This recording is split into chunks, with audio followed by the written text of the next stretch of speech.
This video will focus on discussing Chapter 1 of your textbook, which introduces the concept of lifespan development.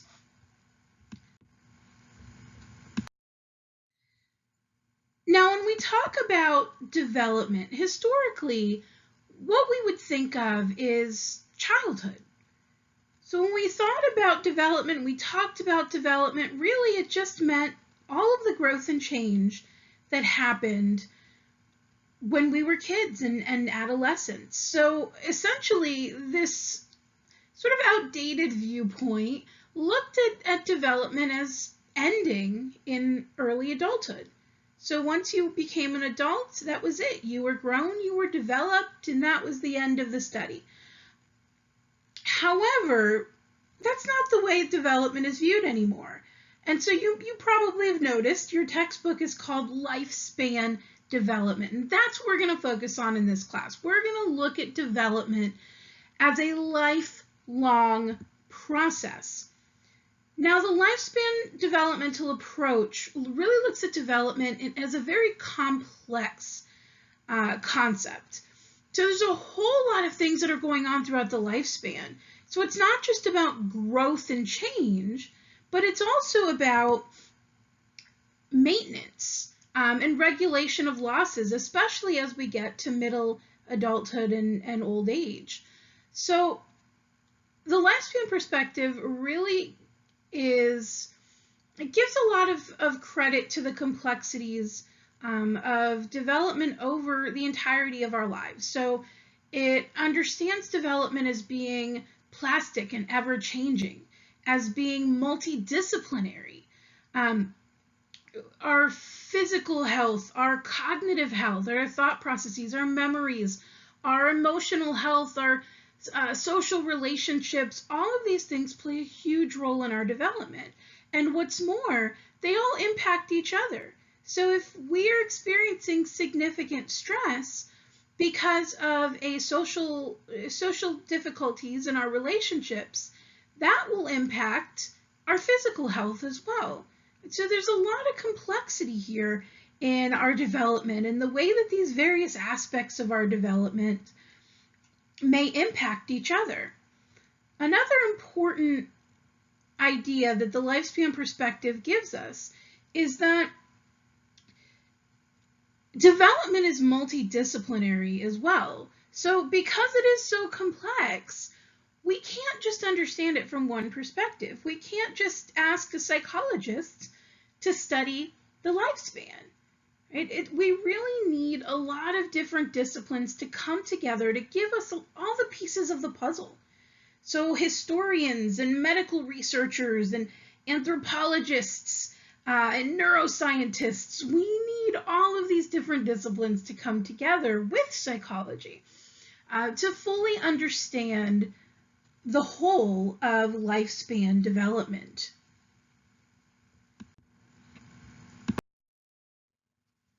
Now, another major factor, I should say, that impacts our development is the context that we're developing in. So the history, the historical time, the culture that we're developing in, our perhaps religious affiliations, our familial affiliations. So we don't develop in a bubble. Context has a lot to do with how we develop. And with that being said, there are a few different ways that may be true. So in some ways, people who are of similar ages or in similar age groups are going to go through very similar phenomena, right? Very similar experiences. So, for instance, in adolescence, adolescents will experience puberty. At the beginning of old age, individuals will experience retirement, right? About 65, that time frame. So this has everything to do with the sort of the period of the lifespan that this person is in, and normative biological factors, so puberty or menopause. Women in the same age range will experience menopause. That's a given. But also notice that it does encompass social aspects of our lives. So retirement, or even the age at which we first start our formal education. In most cultures, that's somewhere around 5 or 6 years old. So all of these different phenomena, whether biological or social, if they're happening to people at very similar age ranges, these are considered normative age-graded influences in their development. Now, individuals can also go through normative history-graded influences. And these are things that are more environmental, that a great number of people will experience simply because they happened to be alive and developing at a very similar point in historical time. So, for example, children who were growing up during the Great Depression all probably experienced, I won't say all, but most probably experienced very similar difficulties. And because of those similar experiences, because of the major political and social economical situation that was going on at the time, they all had the same or similar impacts on them. So those are normative history-graded influences. Now, the third type of influence is what's known as non-normative life events. These are actually things that don't happen to everyone in the same way at the same time, and may not even happen, a lot of them won't even happen to everyone at all. So these are things that are actually not typical. These are things that are rare to happen. So, for example, winning the lottery. Losing a parent very young, getting a huge career break, maybe becoming a movie star, right? Whatever the case may be. These are things that happen to people rarely, and when they do happen to people, those people tend to respond to them in very different ways.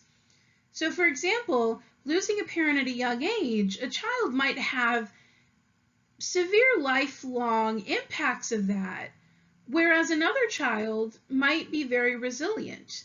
Or maybe they had another very important figure in their lives that helped them to cope. Maybe they got help. So there's a lot of different variation in not only whether or not people are experiencing these things, but how they respond to these things and how it impacts them long term.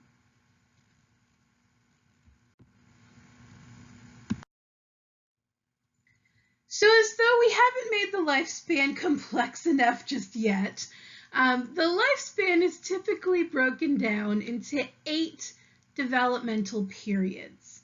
And each of these periods are characterized by very particular cognitive, biological, and socio-emotional processes that happen to these individuals during this time. So, for instance, there is a whole lot of growth that happens in the prenatal period. These are those 9 months from conception to birth. There's a whole lot of development that happens. This is really, the beginnings, the preparation for being able to become the healthy, functioning person that they will be. Once they're born, until they're about 2, they enter infancy. So there's a lot of development that's happening here too. There's a lot of physical growth that happens. There's a lot of acquisition, they're starting this acquisition of language skills. There's the beginnings of observational learning that's going on. They're watching their parents and the people around them and learning how to say words or do things, or and so forth. Early childhood, otherwise known as the preschool years, is typically experienced between the ages of 3 and 5. And this period is typically all about becoming more independent. So these children are usually very interested in independence and learning to do things for themselves. They're also developing school readiness skills. So they're getting ready. They may start to learn their letters a little bit, or maybe they read with their parents every night, or maybe their parents read to them, or maybe their parents help them, or their caregivers help them with developing those school readiness skills. In addition to those cognitive readiness skills, they may also be learning to do things like follow directions, sit still, things that are required when they enter the formal educational classroom. Now, in middle and late childhood, the focus shifts more to academic competence to a great extent. These are the elementary school years. So this is really about increasing their ability. That ability for self-control gets better and better and better. And they gain more self-esteem in the classroom, right? And they're gaining more and more of a self-concept, a sense of who they are, what they're good at, and so forth. Adolescence is quite possibly one of the most complex, and I will say one of the most complex periods of the lifespan. You'll notice that this is the one that we have probably the most difficulty really defining an age range for. And part of this has to do with some of the physical markers of identifying the beginning of adolescence. So for example, puberty is often considered the beginning of adolescence. However, and we'll talk about this later in the semester, the timing of puberty differs around the world, around social classes, from gender to gender. So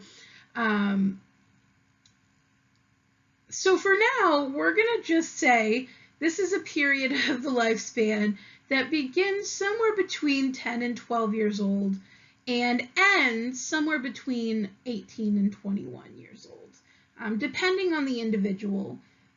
This, beyond those physical markers, this is a period where they're spending a lot more time with friends, time away from family, because they're trying to figure out who they are. And peers play a huge role in this process.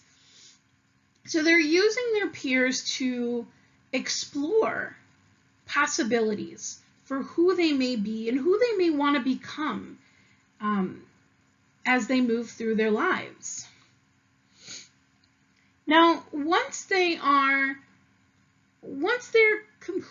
completed adolescence, they move into early adulthood.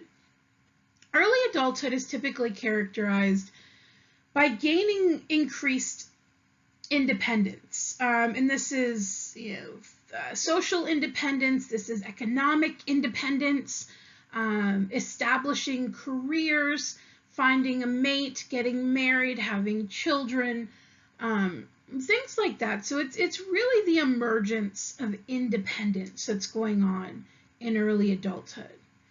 In middle adulthood, this is really about maintenance. Firstly, maintenance of that independence. So typically by middle adulthood, so since in early adulthood they're starting out with their careers, they're starting out with their families perhaps. By middle adulthood, they should be fairly established, at least typically. They're fairly established in these roles in their lives. And so middle adulthood is about, number one, it's about maintenance of these things, coming to a satisfaction with their careers, with their home life, and so forth. And it's also about giving back. It's about rearing their children or providing mentorship to the generation that comes after them, whether it's in their careers or in whatever way it may be. So those are the two major things that middle adulthood is about.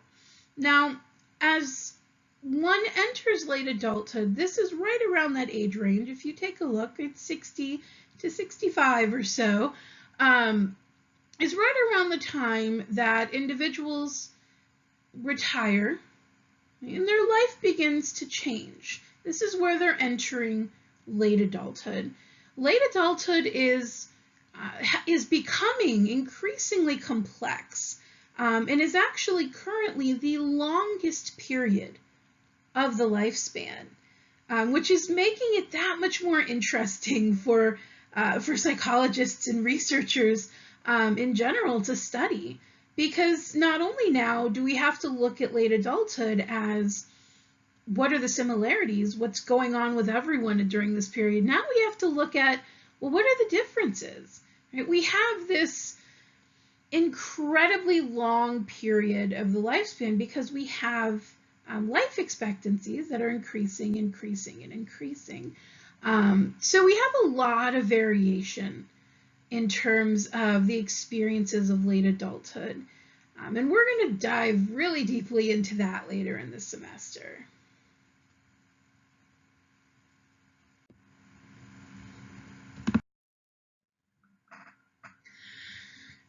Now, in the field historically, there have been a few issues that have persisted over several generations. And these are issues that still, in a way, persist today, but perhaps differently than they did before. So one of the major issues in the field of human development is the nature-nurture issue. And this might be the issue that you may be most familiar with.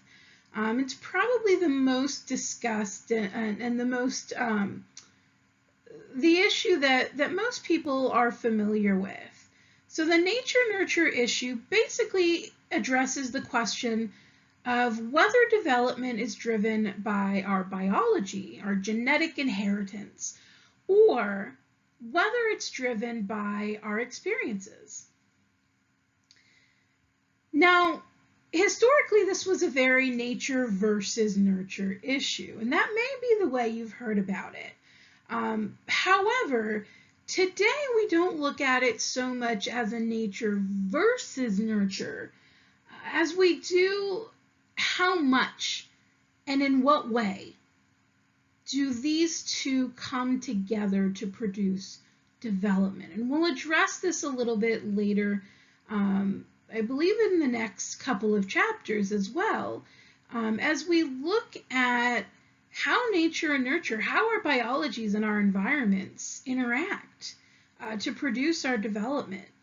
So it's often actually more useful, rather than looking at this as a competition, as a nature versus nurture issue, it's more helpful to look at this as a continuum.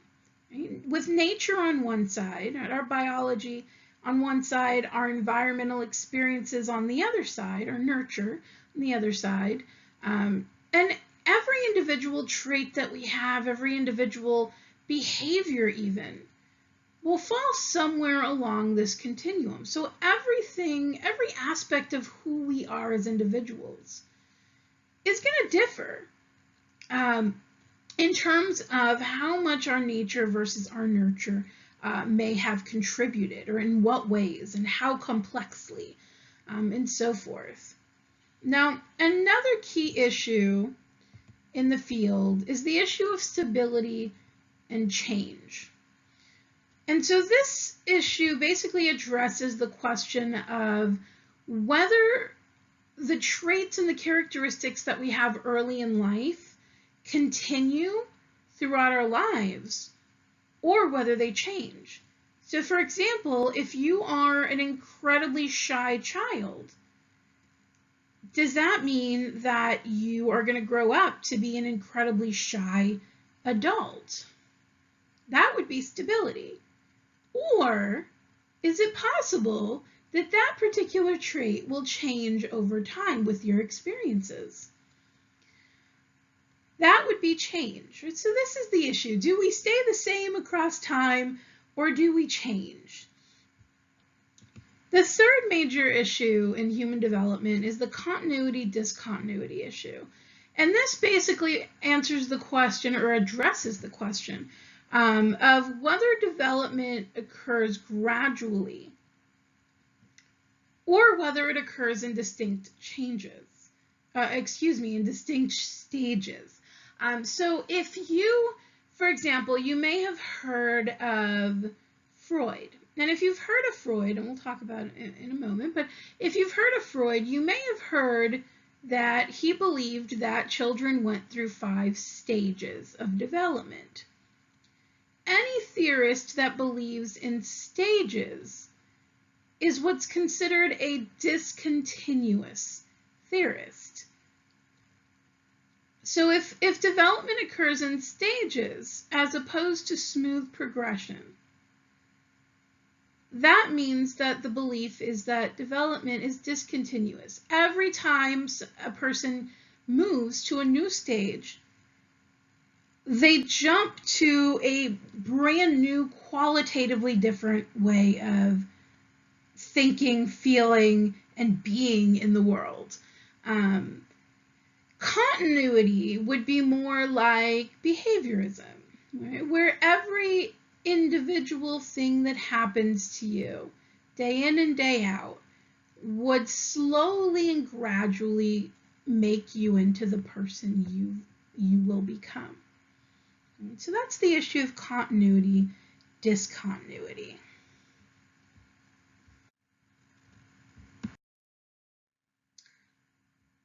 So we come to the theories a little sooner than I recalled. So speaking of Freud, taking a look at the major theories of development.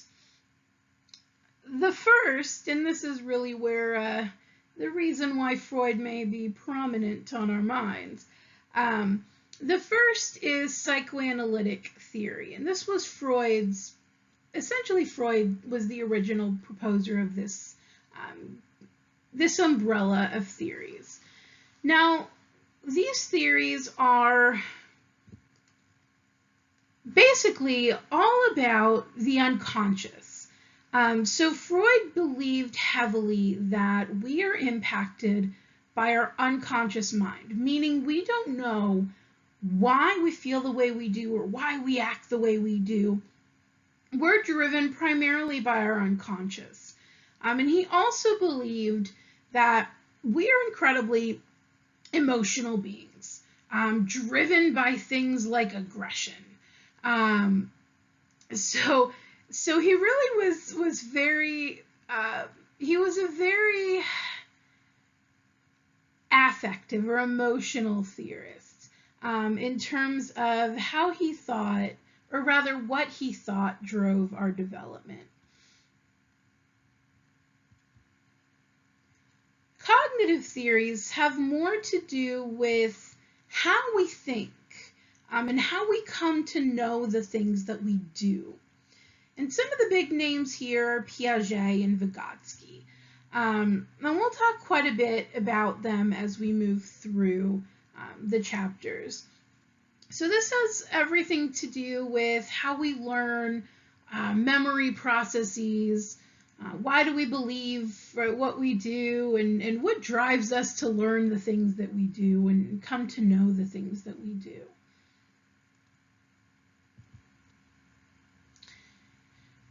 As I mentioned on the previous slide, behavioral and social cognitive theories, behavioral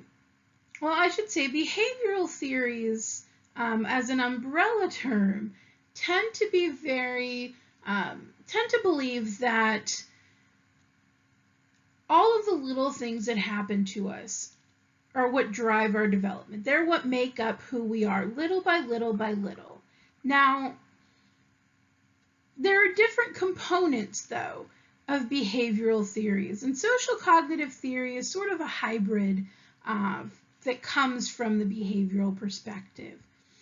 Now, Skinner believed in operant conditioning. So he believed that everything we do either gets rewarded or gets punished.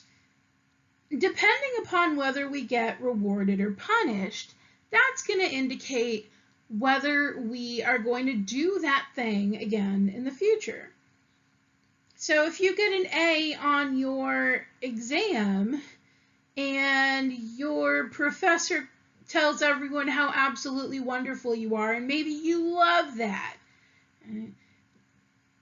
that would indicate a reinforcer or a reward, which would theoretically mean that you'd be more likely to do well on your exams in the future. Now, not everyone's going to like that.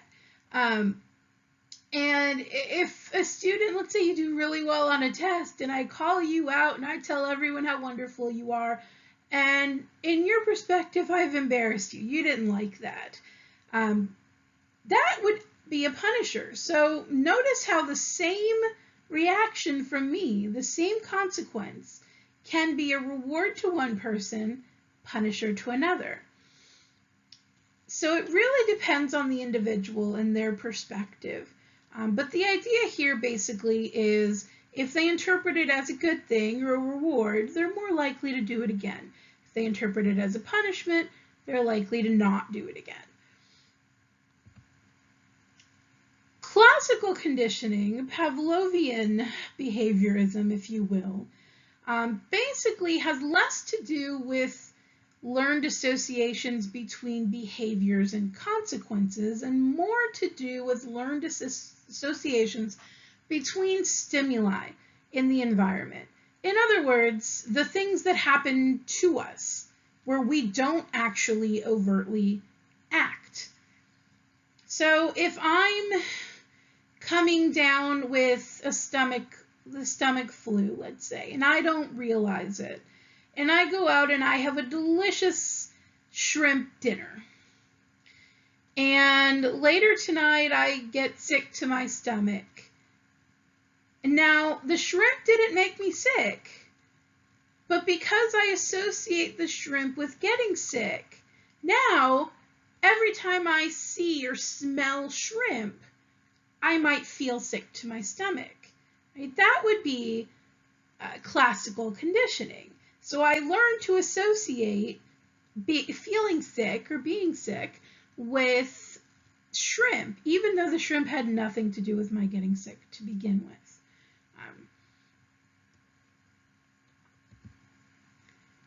Now, the third major behaviorist is Bandura. So Bandura is the theorist that falls under the social cognitive perspective. And really this is because while he agreed that rewards and punishments could impact behavior and perhaps do impact behavior, he also believed that humans were a lot more cognitive than that, right? He proposed that, well, we're not just puppets that react to our environments, but rather we have the capacity to think about the things that we're seeing and the things that we're doing. And so that's where social cognitive theory came in. So he believed that not only do we act and get punished or reinforced, but also we watch what other people are doing. And we basically encode what we're seeing and we store it away for future reference. And we bring it back when it is relevant, when we might want to replicate that behavior. So that's what's known as modeling or observational learning. So it's not that the person got punished or rewarded. It's simply they saw someone do something and they went, ooh, I can do that now. Right? That gives me an idea. And they go and they do it.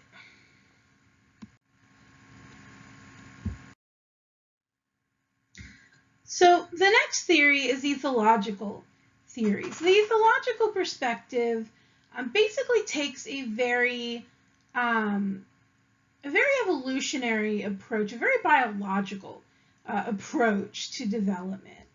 So basically, our development and our behavior is all about, it's predetermined from an ethological perspective. So it comes from our ancestors and their experiences, and it gets inherited to, from generation to generation to generation. One component of this is the critical and sensitive period. So basically, what this means is not only do we inherit adaptive behaviors and biological inheritances, but there are certain things, certain events that have to happen or should happen during certain time periods that are critical for development. So for example, exposure to a caregiver, sensitive caregiving in the first year of life is thought to be very important to development later on. So these would be situations these would be events, things that would have to happen to the child that would drive healthy development. And if they didn't happen during a given time point, it would probably lead to less optimal outcomes. Now, the final perspective that's discussed in your text is the ecological theory.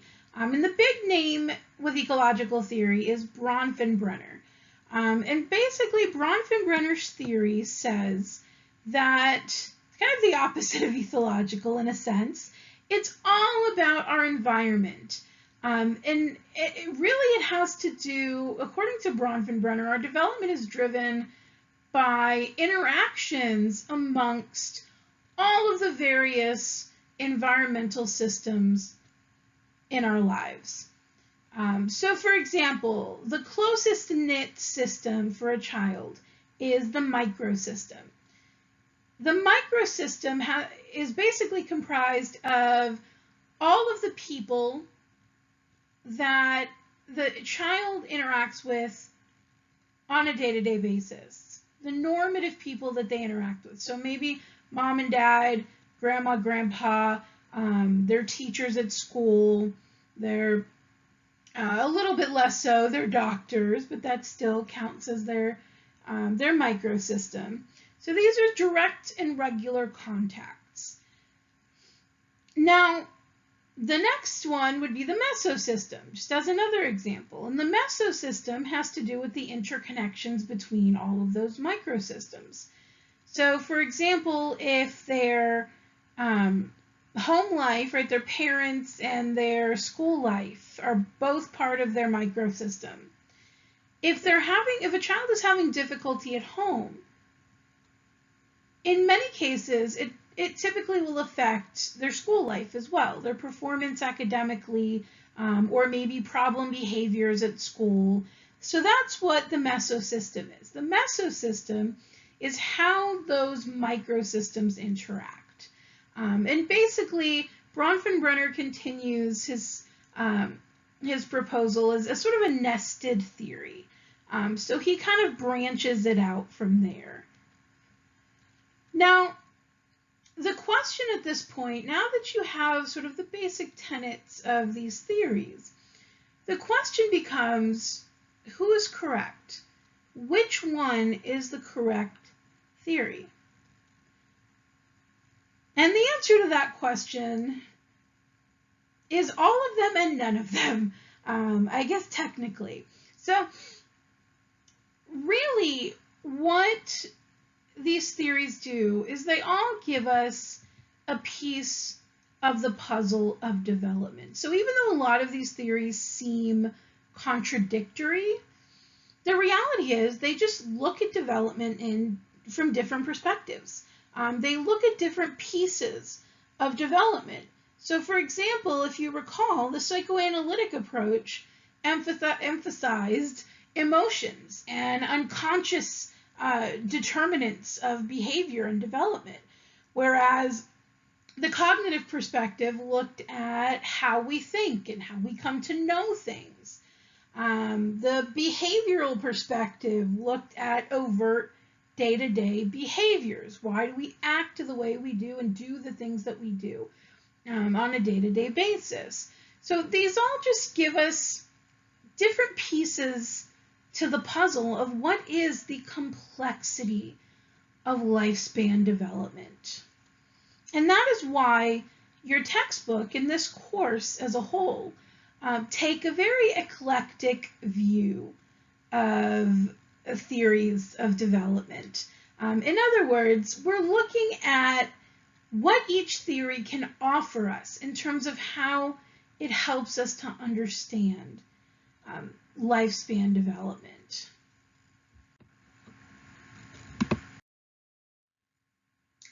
Now, these theoretical perspectives are used to help drive the scientific method. So these theories help us. They help to guide us in our development of new studies, new research that further helps us to understand lifespan development. So the scientific method basically involves posing questions and conducting a very systematic, orderly observation. Those are important, right? Systematic and orderly, because there's a very important process that's involved here. And we're all probably somewhat familiar with the scientific method. I know personally I had to do science projects growing up every year, and I know many of you probably did too. So you may be somewhat familiar with the scientific method, so you may know that it is very systematic. There is a procedure to it. So it involves a sparked question, right? Posing a question. It involves coming up with a hypothesis, collecting data, drawing conclusions, all those fun steps to the scientific method. So I may have jumped the gun a little bit there. So we first have to conceptualize our problem. We have to make sure that it is stated clearly. We have to make sure that we have researched it thoroughly. We have a theoretical basis. And we've looked back at what research has been done already with this particular question. Then we devise our study and we collect our data. And then we very carefully draw conclusions based on our data, being extremely careful to let the data speak for itself in a very unbiased manner. So this has to do with interpreting those results fairly, in an unbiased way, letting the data speak for itself. Then, and this may be the part that's sometimes forgotten, but then once we have our data, once we have our findings, we then have to go, well, what does this mean in the grand scheme of things? So we have to think, does this fit? Is our hypothesis supported here? Is it not? If my hypothesis is not supported, if this seems to contradict everything that past research and theory tells me, well, why might this have happened? So it involves kind of revising and rethinking, and essentially going from there. How do we then further science that much more?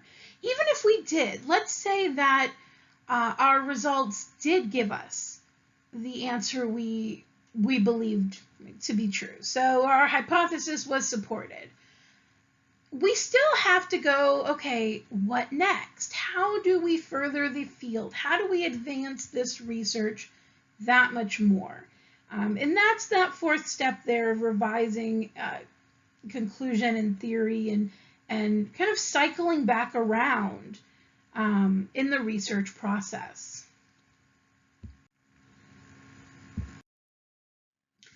Now, there are two major types of research designs. And the one that you may be most familiar with, the one that you probably used when doing those science projects, was the experimental design. Most of us, when we think of research, we think of experiments. Now, the experimental design is really the most rigid way that we can go about research. And so, because it permits so much control over variables, it gives us very rich information, very, very good information about causal relationships between those variables. So with an experimental study, I can theoretically dictate, or rather determine, that variable X causes variable Y, which is good because that's possibly the most rich information we could possibly get about two variables and their relationship. One of the reasons for our ability to get this rich information is that we can manipulate variables. So experimental research is typically done in a laboratory setting. And that means that the researcher can control everything about the circumstances in the study. And because of that control, that allows them to make sure that the only thing that's changing or being manipulated in the study is the independent variable. This is the one thing that we want to know if it's going to have an effect on our research question. This is that when we talk cause and effect, we want to know if variable X causes variable Y. This is our variable X. We want to know if this is going to cause something to happen.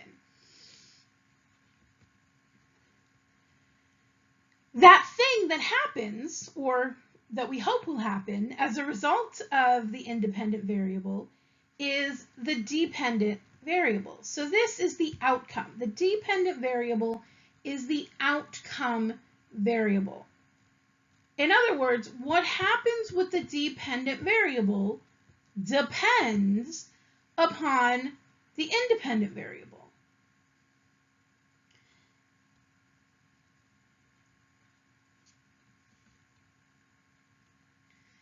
So this is the thing that we're trying to see if it changes and what happens with it as a result of our manipulation of our independent variable. So let's take a look at some examples here.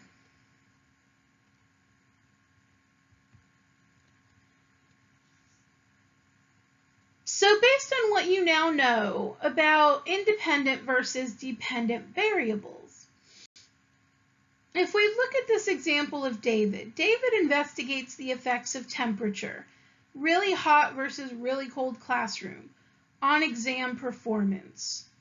So take a moment to consider, what do you think the independent variable here is? What is the thing that is being manipulated or controlled?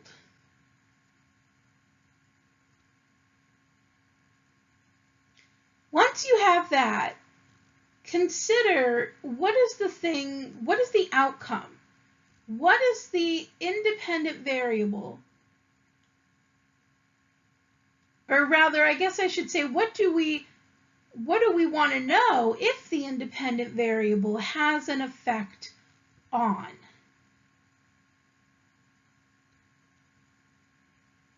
So if you believed that, or if you said that the temperature was our independent variable and the exam performance was our dependent variable, you would be correct.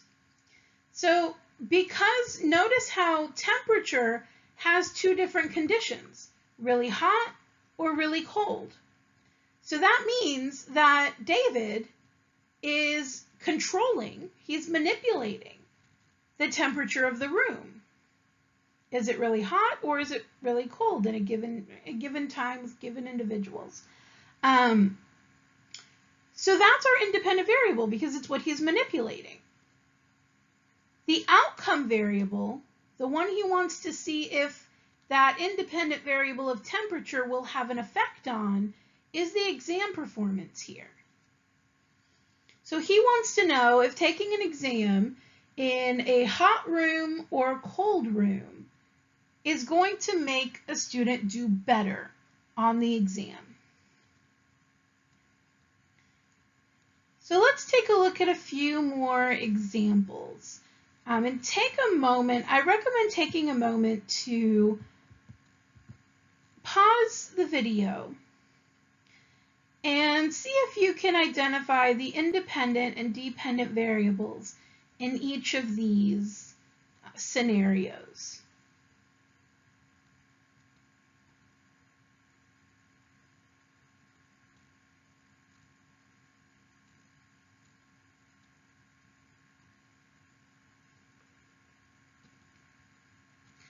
All right, well, hopefully you have them done now. So let's take a look. So we are David. I'm going to color code these as we go through just to make things a little easier, hopefully. So looking at the example of David. So remember we talked about how David's independent variable was temperature because that's what he was manipulating here. He was controlling whether students were taking a test in a really hot room or a really cold room, and then he was seeing if that had an effect on his dependent variable, which was the performance on the exams. Now let's move on to the second example. So a drag racer wanted to see if the speed of the race car can be altered by the type of fuel used. Notice that much like David with his multiple temperatures up there, here we have multiple types of gas, multiple types of fuel, I should say. So because we are using multiple types of fuel, or I should say this drag racer is using multiple types of fuel in order to see whether that changes the speed of a race car. The types of fuel, the three different types of fuel that he's using, that's the independent variable because he's changing something, he's manipulating this. The dependent variable, again, is the outcome. So he wants to know if using three different types of fuel is going to affect the speed of the race car. So the speed of the race car is the dependent variable here. So let's take a look at number 3. So researcher shows one group of students a violent cartoon and another group of students a non-violent cartoon. Here we see we have two different conditions.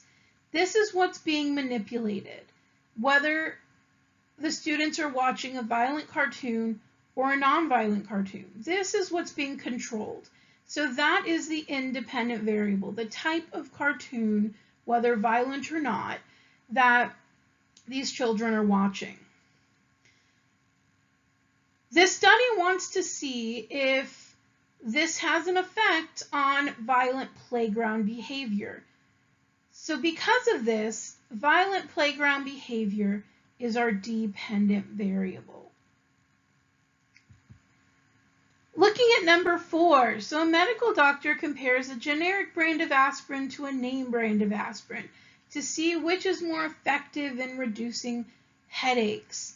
So because the brand of aspirin, whether it's generic or name brand, that's what's different here. That's what's being controlled or manipulated in the study.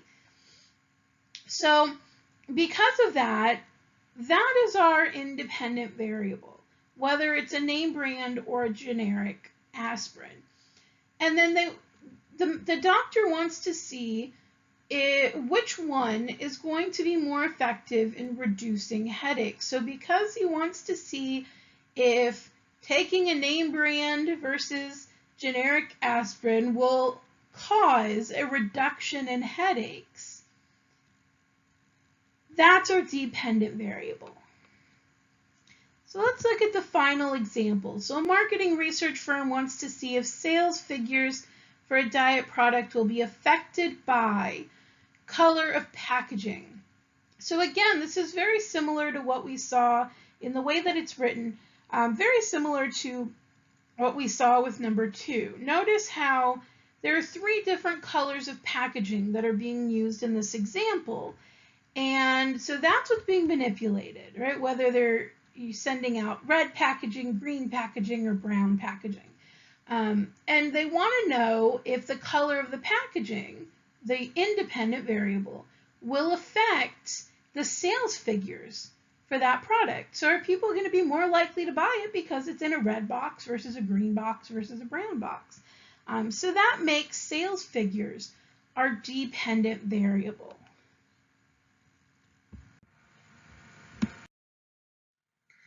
So while experimental studies are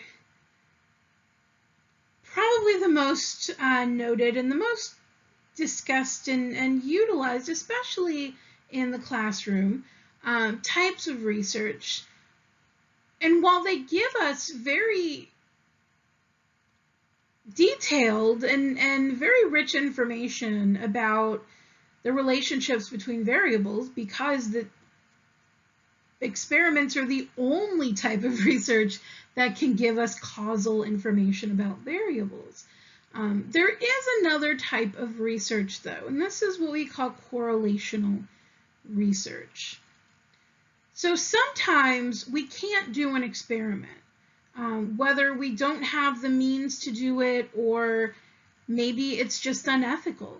So if I want to know how maltreatment in childhood affects long-term social and emotional outcomes, it's not ethical for me to force a child into a neglectful situation just to see what will happen. So in cases like that, right, we can't do an experiment, which just wouldn't be right. We can't do it. So we conduct correlational studies, or in cases where we can't do experimental research. Now, while experiments give us causal information about the nature of relationships between variables, correlations do not do that. And that is very important.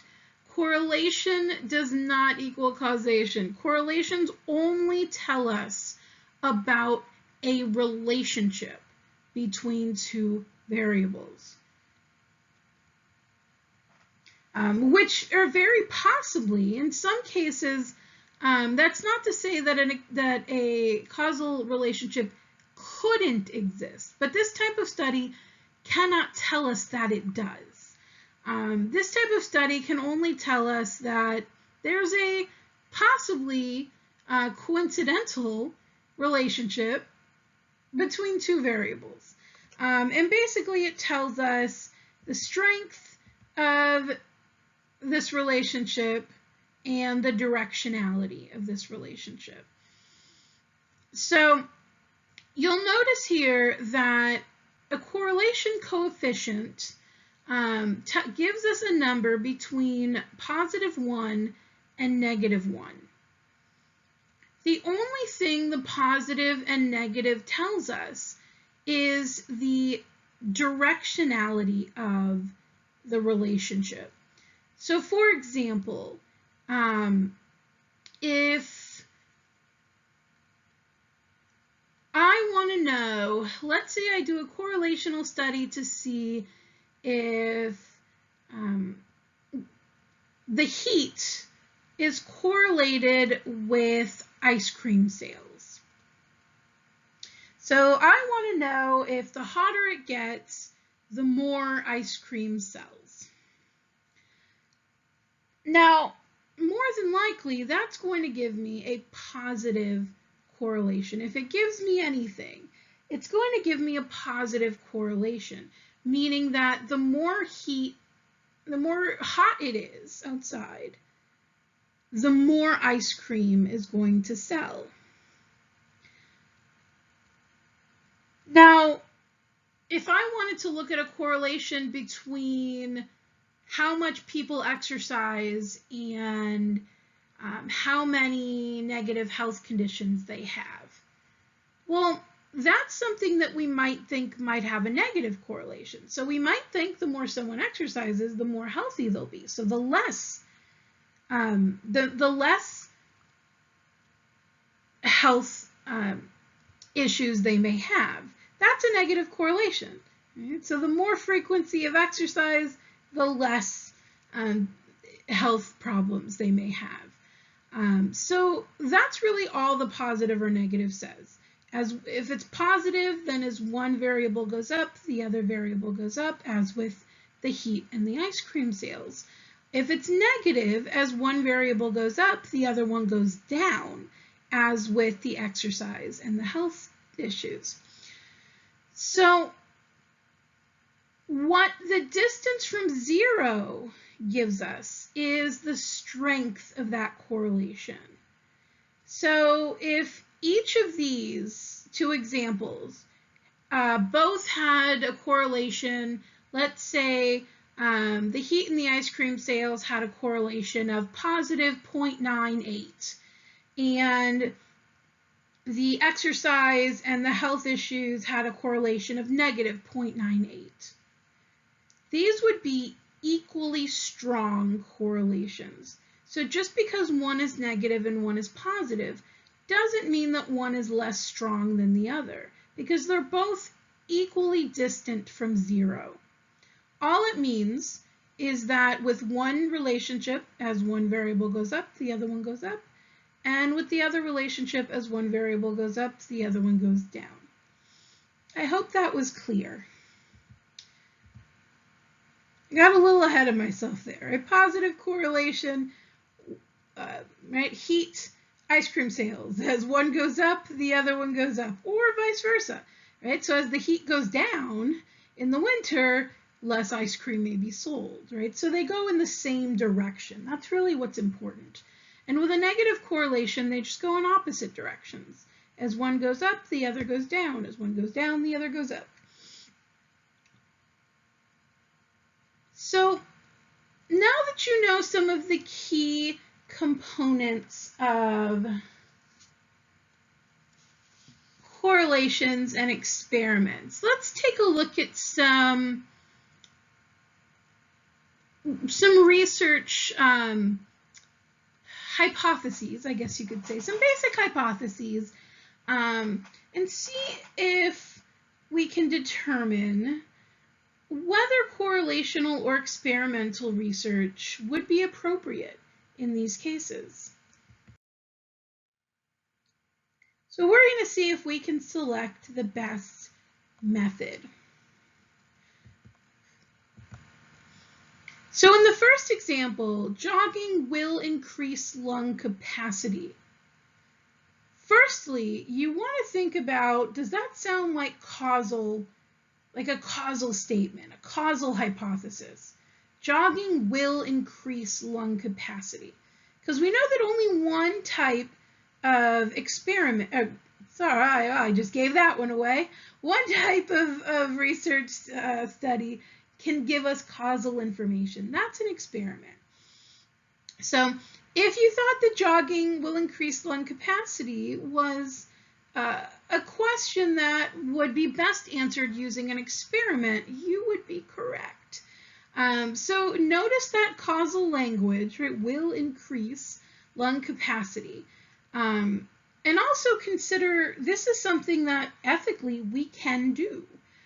So we can have people jog and measure their lung capacity and see if it changes, right? That would be, I don't know if I would say fairly easy, but it would be doable. So that is an experimental study. So take a look at the next three examples.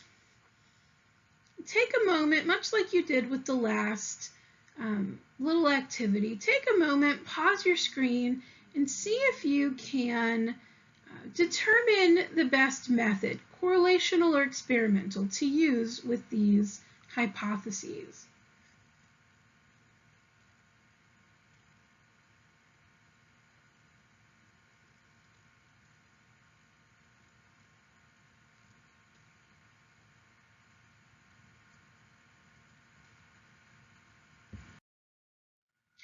All right, hopefully you've got them. So we're going to color code these again, just as we did with the last one. So correlational or experimental. We already discussed that number 1 was experimental. So jogging will increase lung capacity. Again, doesn't mean that it will. I'm not making a statement, but we can test whether that's a causal relationship. And it's very possible to do. And you can kind of take that hint from that causal language there. Number 2 was correlational. So men tend to arrive at social gatherings in smaller groups than women. Notice how there's nothing we can manipulate here. If we try to look for an independent variable that we manipulate, there's nothing here. We can't force men to arrive in different sized groups than women, and if we do, then we've manipulated our results. So this is very naturalistic research. We would basically just have to sit back and watch what happens in a real-world setting when men and women arrive to these different social events. So this is very much correlational research. We can't manipulate this here. Number 3, a classroom painted yellow will promote more learning than a classroom painted brown. This is experimental. Again, if you look back at the first example, this has the same causal language and is perfectly feasible to do as an experiment. We can paint a classroom yellow, we can paint a classroom brown, and we can assess how much learning is happening in each of these settings, keeping as much as possible consistent. So this is experimental. Final one. Young boys tend to be more willing to hit other people on the playground than young girls. This is much like the example in number 2. This is correlational. Again, there's nothing we can manipulate here based on the research question or even based on ethics. We can't make young boys hit people on the playground.